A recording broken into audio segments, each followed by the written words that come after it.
Vous êtes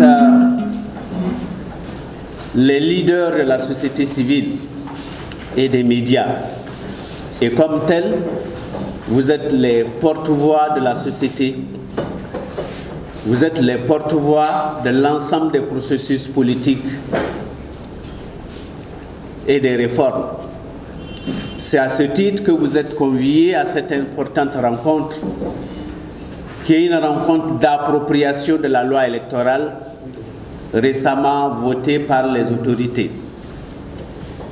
L'élection, le référendum qui nous permet de doter notre pays de la constitution, oui, Mali, oui. Ça, c'est une question du Mali. Qu'est-ce qui doit fonder et fédérer la République du Mali? Maintenant, les autres élections, oui, Morocco, il s'agit d'identifier et d'élire des hommes et des femmes pour siéger dans les institutions de la République. Oui, c'est un atelier d'appropriation de la nouvelle loi électorale par les leaders de la société civile et les leaders des médias au Mali. Et cet atelier vise à les informer, à les sensibiliser et à les faire approprier les contenus de cette nouvelle loi. Dans cet atelier, le premier objectif, c'est de vulgariser les contenus de la loi. Vous savez, la loi a plus de 200 articles et nous souhaiterions que les participants puissent avoir la maîtrise de ces lois, des articles de ces lois pour pouvoir les vulgariser auprès de leurs cibles respectives.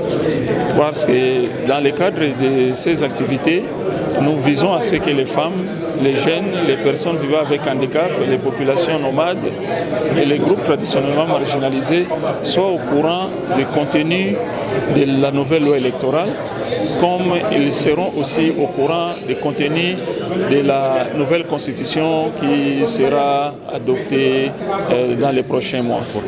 Les gens oublient par exemple quand on dit bon, il faut adopter une nouvelle constitution, mais qu'on adopte la constitution par référendum et que le référendum, c'est la première des élections en réalité. Parce qu'il s'agit de dire oui ou non sur les questions importantes de la nation. Vous comprenez?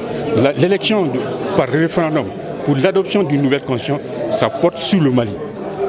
Comment fonder le Mali, refonder le Mali, comment fédérer les énergies des Maliens, comment mettre les énergies, n'est-ce pas, les intelligences des Maliens ensemble et prendre en compte un certain nombre de dimensions qui manquent encore dans les constitutions actuelles, pas seulement au Mali, mais même dans les autres pays francophones.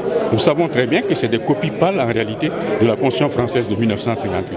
Or, en réalité, tout pays fédère, n'est-ce pas, sa démocratie à travers une constitution, mais une constitution également fondée, fédérée sur d'abord la culture, n'est-ce pas, de ce pays. Autrement dit, logiquement, la constitution malienne ne doit pas être identique à la démocratie burkinabé, la burkinabé pas à la gabonaise, pour la simple raison, nous sommes de cultures différentes. Et je pense qu'avec cette crise, comme crise est à la fois danger et opportunité, c'est certes un danger, mais c'est une nouvelle opportunité pour qu'on puisse refonder notre pays en fédérant nos énergies et nos intelligences. Donc, la révision de la Constitution ou la rélecture de la Constitution, l'adoption d'une Constitution rentre du domaine du droit objectif, c'est-à-dire oui, Malikoui. Mais maintenant, les autres types d'élections, comme l'élection du président de la République, des députés, des maires, oui, Moroccoui, ça relève des droits subjectifs. Donc il faut que cela soit compris pour qu'on puisse travailler. Et il y a un avant, un pendant et après élection. Après les élections, généralement, il y a ce qu'on appelle les contentieux. Comment régler les contentieux pour éviter les crises post-électorales. Donc c'est toute cette problématique que nous allons traiter au cours de cette journée avec les partenaires, vous les médias, pour qu'on puisse avoir, n'est-ce pas, une conscience claire des enjeux, des défis, des perspectives, pour sortir, n'est-ce pas, de notre crise. Toute élection doit être démocratique, doit être régulière, doit être transparente, doit être crédible, doit être apaisée. Donc c'est vers ça que nous voulons aller.